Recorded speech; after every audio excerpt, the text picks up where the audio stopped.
جمال مصطفیٰ یا نظر طیبہ کی گلیوں میں۔ بسم اللہ الرحمن الرحیم۔ الحمد للہ رب العالمین والعاقبۃ للمتقین والصلاة والسلام علی سید الانبیاء والمرسلین وعلی آلہ واصحابہ وازواجہ واہل بیتہ وذریاتہ اجمعین۔ اعوذ باللہ من الشیطان الرجیم۔ بسم اللہ الرحمن الرحیم۔ ان اللہ وملائکتہ یصلون علی النبی یا ایہا الذین آمنوا صلوا علیہ وسلموا تسلیما۔ اللہم صلی علی محمد النبی الامی وعلی آلہ وسلم۔ بسم اللہ الرحمن الرحیم۔ رب اشرح لی صدری ویسر لی امری واحلل عقدۃ من لسانی یفقہوا قولی۔ بسم اللہ الرحمن الرحیم۔ وقل جاء الحق وزہق الباطل ان الباطل کان زہوقا۔ آج ہم نے اپنے درس نمبر 7 کے حصہ دوم کو پڑھنا ہے، اور حصہ دوم پڑھنے سے پہلے ہم جلدی سے ایک ریکیپ لے لیتے ہیں کہ ہم نے حصہ اول میں کیا پڑھا تھا۔ ہم نے اس درس کے حصہ اول میں آقا کریم صلی اللہ علیہ وسلم کی ولادت مبارکہ کے وقت رونما ہونے والے واقعات کے بارے میں پڑھا تھا، جس میں ہم نے ایوان کسریٰ میں زلزلہ آنے کے بارے میں پڑھا، اور دریائے ساوا کا خشک ہونا، دریائے سماوا کا بہہ پڑنا، اور اس کے بعد ہم نے عقیقے کے بارے میں پڑھا کہ آقا کریم صلی اللہ علیہ وسلم کا عقیقہ حضرت عبدالمطلب نے ولادت مبارکہ کے 7ویں روز کیا اور آپ کا نام تجویز کیا۔ پھر ہم نے اس کی تفصیل پڑھی تھی کہ نام مبارک محمد صلی اللہ علیہ وسلم کیوں تجویز کیا گیا اور اس کی پیچھے ہسٹری کیا تھی۔ اس کے بعد ہم نے ایام رضاعت کے بارے میں پڑھا کہ نبی کریم صلی اللہ علیہ وسلم کو سب سے پہلے ابو لہب کی باندی سویبہ نے دودھ پلایا، جس کو کہ ابو لہب نے خوشی کے موقع پر آزاد کرنے کا حکم دے دیا تھا نبی کریم صلی اللہ علیہ وسلم کی ولادت مبارکہ پہ۔ آج ہم نے اپنا درس شروع کرنا ہے دائی حلیمہ سعدیہ رضی اللہ تعالی عنہا سے۔ آگے آغاز کرتے ہیں۔ بسم اللہ الرحمن الرحیم۔ دائی حلیمہ سعدیہ رضی اللہ تعالی عنہا۔ حلیمہ نام ہی حلم اور سعدیہ سعادت کے ساتھ متصف ہے۔ قبیلہ بنی سعد بن بکر سے تعلق ہے۔ یہ قبیلہ فصاحت و بلاغت میں بہت مشہور تھا۔ حضرت حلیمہ سعدیہ رضی اللہ تعالی عنہا خود اپنی زبانی فرماتی ہیں، میں قبیلہ بنی سعد بن بکر کے ساتھ دودھ پلانے کے لیے کسی بچے کو مکہ مکرمہ لینے آئی۔ قحط سالی کا زمانہ تھا، آسمان سے زمین پر ایک قطرہ پانی کا نہ برستا تھا۔ ہماری ایک دراز گوش یعنی گدھی تھی جو لاغر اور کمزور ہو چکی تھی، ایک اونٹنی تھی جو بالکل دودھ نہ دیتی تھی۔ میرے ساتھ میرا بچہ اور میرے شوہر تھے۔ تنگی کا یہ عالم تھا کہ نہ دن چین سے گزرتا نہ رات۔ قبیلے کی عورتوں نے مکہ پہنچتے ہی دودھ پلانے کے لیے بچوں کو لے لیا، سوائے حبیب اللہ صلی اللہ علیہ وسلم کے۔ جب وہ سنتی کہ وہ یتیم ہیں تو ان کے ہاں نہ جاتی۔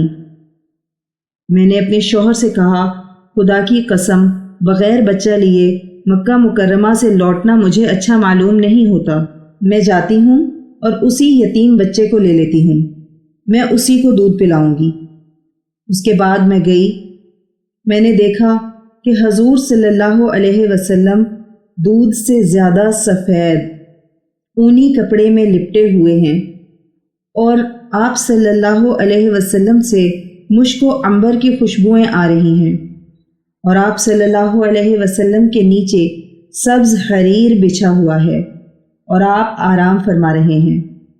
حلیمہ سعدیہ رضی اللہ تعالی عنہا فرماتی ہیں، میں نے چاہا کہ آپ صلی اللہ علیہ وسلم کو نیند سے بیدار کر دوں، مگر آپ صلی اللہ علیہ وسلم کے حسن و جمال پر فریفتہ ہو گئی۔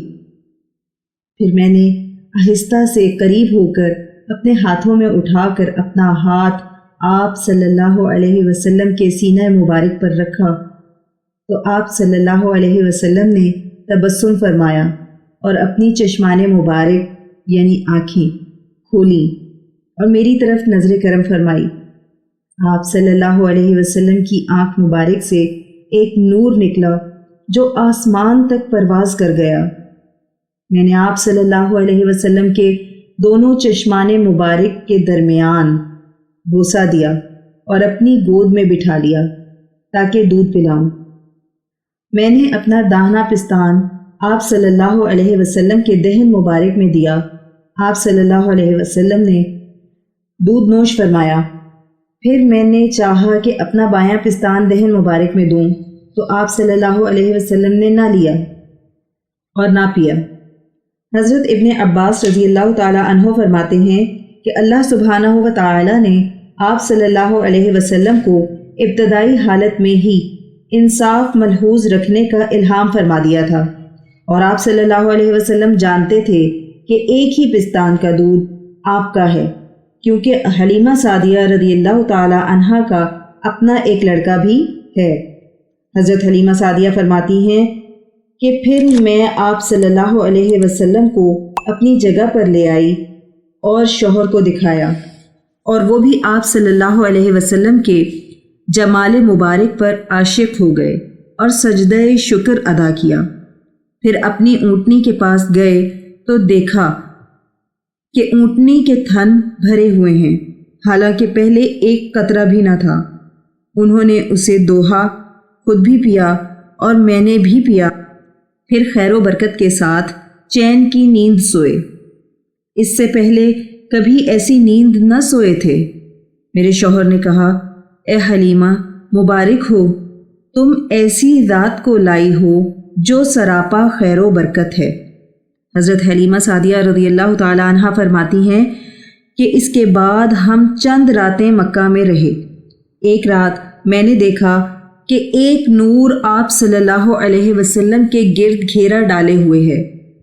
میں نے اپنے شوہر کو جگا کر کہا کہ اٹھیے اور دیکھیے۔ شوہر نے کہا، اے حلیمہ خاموش رہو، اس حالت کو چھپائے رکھنا، کیونکہ مجھے پتہ چلا ہے کہ جس دن سے یہ فرزند پیدا ہوا ہے اس دن سے یہود کے علماء نے کھانا پینا چھوڑ رکھا ہے اور انہیں چین و قرار نہیں۔ فرماتی ہیں کہ میں اپنی دراز گوش پر حضور صلی اللہ علیہ وسلم کو اپنی گود میں لے کر سوار ہوئی۔ میری دراز گوش قبیلے کے جانوروں سے آگے آگے دوڑنے لگی۔ عورتیں کہنے لگیں، اے بنت زویب، کیا یہ وہی جانور ہے جس پر سوار ہو کر تم ہمارے ساتھ آئی تھی؟ میں نے جواب دیا، خدا کی قسم یہ وہی جانور ہے۔ حضرت حلیمہ سعدیہ رضی اللہ تعالی عنہا فرماتی ہیں کہ راستے میں دائیں بائیں آواز سنتی کہ اے حلیمہ، بنی سعد کی عورتوں میں تم بزرگ ترین بن چکی ہو، اور بکریوں کے جس ریوڑ پر تم گزرتی ہو یہ بکریاں سامنے آ کر کہتی ہیں، اے حلیمہ تم جانتی ہو کہ تمہارا دودھ پینے والا کون ہے؟ یہ محمد صلی اللہ علیہ وسلم آسمان و زمین کے رب کے رسول تمام بنی آدم سے افضل ہیں۔ ہم جس منزل پر قیام فرماتے اللہ سبحانہ و تعالی اس منزل کو سرسبز و شاداب فرما دیتے۔ حالانکہ قحط سالی کا زمانہ تھا، میری بکریاں چراگاہ میں چرنے جاتی تو خوب دودھ سے بھری ہوئی ہوتی۔ ہم ان کا دودھ دوہتے، خود بھی پیتے اور دوسروں کو بھی پلاتے۔ ہماری قوم کے لوگ اپنے چرواہوں سے کہتے، تم اپنی بکریوں کو ان چراگاہوں میں کیوں نہیں چراتے جہاں حلیمہ سعدیہ رضی اللہ تعالی عنہا کی بکریاں چرتی ہیں؟ گویا کہ نبی پاک صلی اللہ علیہ وسلم کی وجہ سے تمام قبائل بھی خیر و برکت سے بھر گئے۔ نبی پاک صلی اللہ علیہ وسلم کی عمر مبارک جب کلام کرنے کی ہوئی، نیکسٹ ہیڈنگ، حلیمہ سعدیہ رضی اللہ تعالیٰ عنہ فرماتی ہیں کہ جب نبی پاک صلی اللہ علیہ وسلم کی عمر مبارک جب کلام کرنے کی ہوئی، نیکسٹ ہیڈنگ ہے ہماری، حضرت حلیمہ سعدیہ رضی اللہ تعالیٰ عنہ فرماتی ہیں کہ جب نبی پاک صلی اللہ علیہ وسلم کی عمر مبارک بات کرنے کی ہوئی اس وقت میں نے یہ تسبیح سنی، اللہ اکبر، الحمد للہ رب العالمین، سبحان اللہ بکرتم و اصیلا۔ اور رات کے وقت آپ صلی اللہ علیہ وسلم کے دل مبارک کو یہ فرماتے ہوئے سنتی، لا الہ الا اللہ قدوس نامت العیون والرحمن لا تأخذہ سنۃ ولا نوم۔ ترجمہ اس کا یہ ہے، اللہ کے سوا کوئی معبود نہیں، وہ پاک ہے، آنکھیں سوتی ہیں، اور رحمان وہ ذات ہے جسے نہ اونگ آتی ہے نہ نیند۔ حضرت حلیمہ سعدیہ رضی اللہ تعالیٰ عنہ فرماتی ہیں کہ میں آپ صلی اللہ علیہ وسلم کو گہوارے میں چاند سے باتیں کرتے اور اشارہ کرتے دیکھتی، اور جس طرف چاند کو اشارہ فرماتے چاند اسی جانب جھک جاتا۔ فرشتے آپ صلی اللہ علیہ وسلم کے گہوارے کو ہلاتے۔ فرماتی ہیں حضور صلی اللہ علیہ وسلم کی نشو و نما دوسرے بچوں سے نرالی تھی۔ ایک دن میں آپ صلی اللہ علیہ وسلم کی نشو و نما اتنی ہوتی جتنی دوسرے بچوں کی ایک ماہ میں ہوتی ہے، اور ایک ماہ میں آپ صلی اللہ علیہ وسلم کی نشو و نما اتنی ہوتی جتنی دوسرے بچوں کی ایک سال میں ہوتی ہے۔ فرماتی ہیں کہ میں نبی صلی اللہ علیہ وسلم کو اپنے سے دور کبھی نہیں جانے دیتی تھی۔ ایک دن مجھ سے غفلت ہو گئی۔ آپ صلی اللہ علیہ وسلم اپنی رضائی بہن شیما کے ساتھ، جو آپ کے ساتھ خاص طور پر رہتی تھی، تشریف لے گئے۔ گرمی کا دن تھا۔ میں آپ صلی اللہ علیہ وسلم کی تلاش میں نکلی اور آپ صلی اللہ علیہ وسلم کو شیما کے ساتھ پایا۔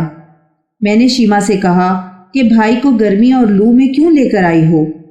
شیما نے کہا، ہم نے تو گرمی کی شدت ہی محسوس نہیں کی، کیونکہ میں نے دیکھا کہ بادل کا ٹکڑا آپ صلی اللہ علیہ وسلم پر سایہ کیے رہا، جہاں تشریف لے جاتے ابر کا سایہ آپ صلی اللہ علیہ وسلم کے ساتھ جاتا۔ سبحان اللہ۔ اس کے بعد درس کے آخر میں سلسلہ ترغیب و ترہیب ہے، اور اس کا عنوان ہے قیامت کے دن عزت والے وہی لوگ ہوں گے جو سیرت طیبہ کے رنگ میں رنگے ہوئے ہوں گے۔ مفہوم حدیث ہے، جب سارے لوگ پل صراط کو پار کر چکے ہوں گے اور امتی جب جنت کے قریب پہنچیں گے تو دیکھیں گے کہ جنت کے سارے دروازے بند ہیں۔ وہاں پر 2 چشمے ہوں گے۔ ایک چشمے سے جب پانی پئیں گے تو ان کے سینے کا کھوٹ ختم ہو جائے گا، اور جب دوسرے چشمے کے پاس جائیں گے تو اس پانی سے وضو کریں گے، جس سے ان کے چہرے تر و تازہ ہو جائیں گے۔ پھر کبھی بڑھاپا نہیں آئے گا۔ جب جنت کے سارے دروازے بند ہوں گے، اللہ سبحانہ و تعالیٰ کی طرف سے الہام ہوگا کہ امتی سارے نبیوں کے پاس جائیں۔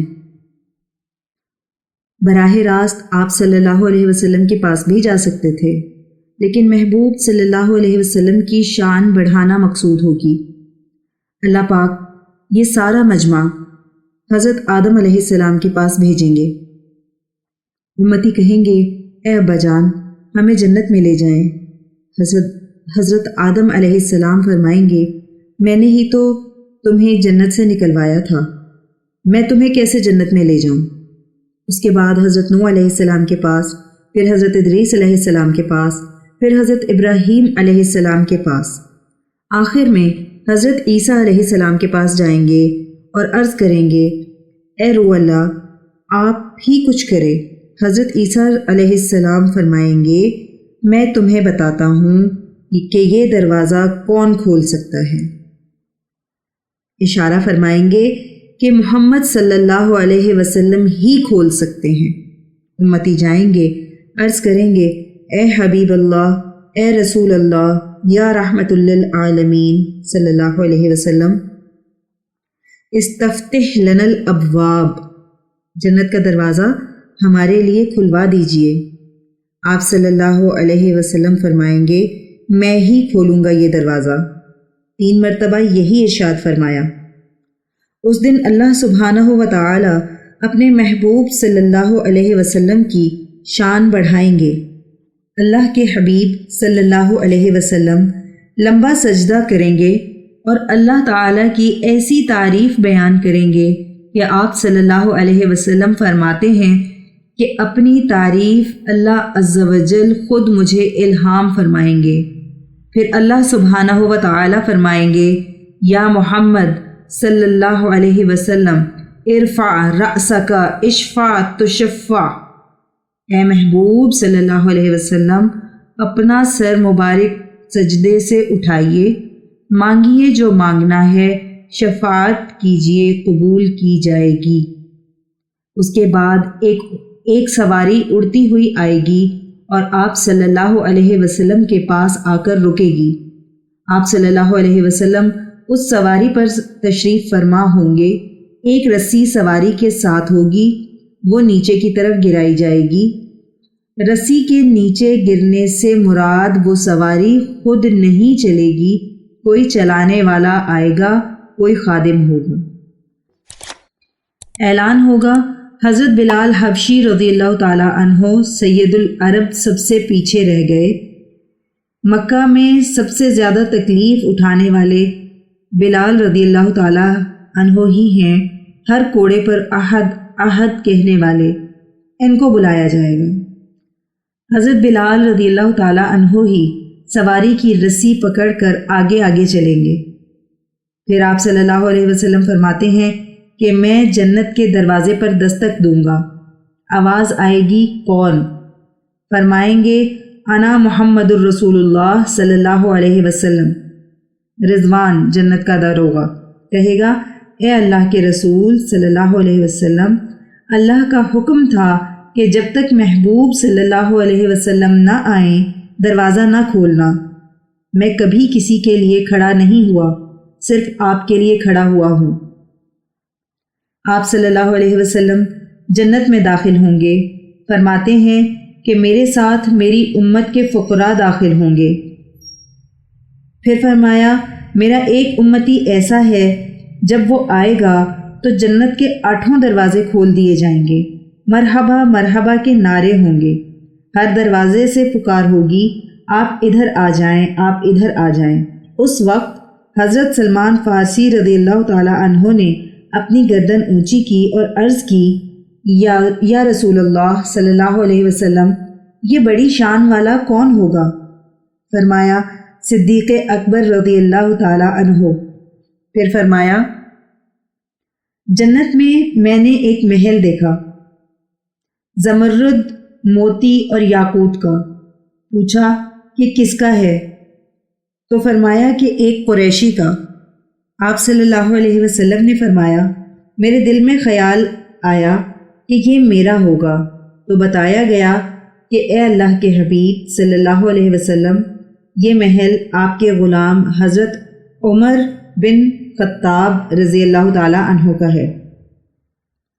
پھر فرمایا، اے عثمان رضی اللہ تعالی عنہ، ہر نبی کا جنت میں ایک رفیق ہوگا اور میرے رفیق تم ہوگے۔ پھر فرمایا، حضرت علی رضی اللہ تعالی عنہ کا ہاتھ اپنے سینے مبارک سے لگا کر، اے علی رضی اللہ تعالی عنہ، آپ راضی ہو جائیں، آپ کا گھر میرے گھر کے سامنے ہوگا۔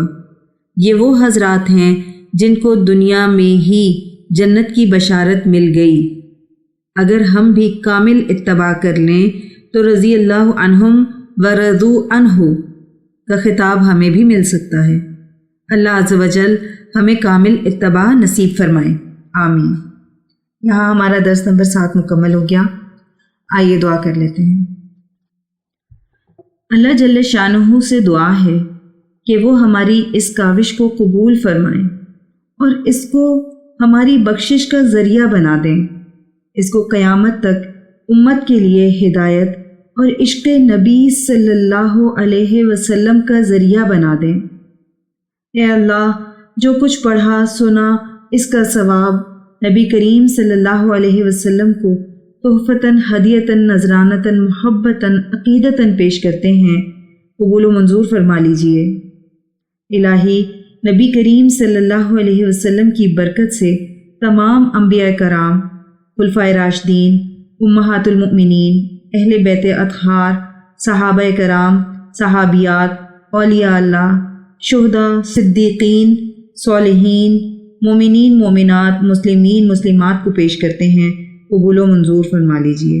الہی اس کا ثواب سلسلہ قاسمیہ عزیزیہ نقشبندیہ کے تمام بزرگان، بالخصوص شیخ الاولیاء حضرت مولانا مہر محمد صاحب رحمۃ اللہ علیہ، شیخ الحدیث حضرت مولانا عبدالحکیم صاحب رحمۃ اللہ علیہ، اور شیخ الاسلام حضرت مولانا محمد عبدالعلیم قاسمی صاحب رحمۃ اللہ علیہ کو پہنچا دیں اور ہمارے بزرگان کے درجات کو بلند فرما دیں۔ یا اللہ ہمارے مرشد گرامی حضرت شیخ عزیز القاسمی حکیمی مہروی نقشبندی مجددی دعوت برکاتہم العالیہ پر اپنا خاص فضل اور خانقاہ اور مدرسے پر اپنا خصوصی کرم فرما دیں اور انہیں امت کے لیے ہدایت و شفا کا ذریعہ بنا دیں۔ آمین بحرمت سید المرسلین صلی اللہ علیہ وسلم۔ سبحان ربک رب العزت عما یصفون وسلام علی المرسلین والحمد للہ رب العالمین۔ در دیکھی اسی ماہ مبیں کی چاندنی دیکھی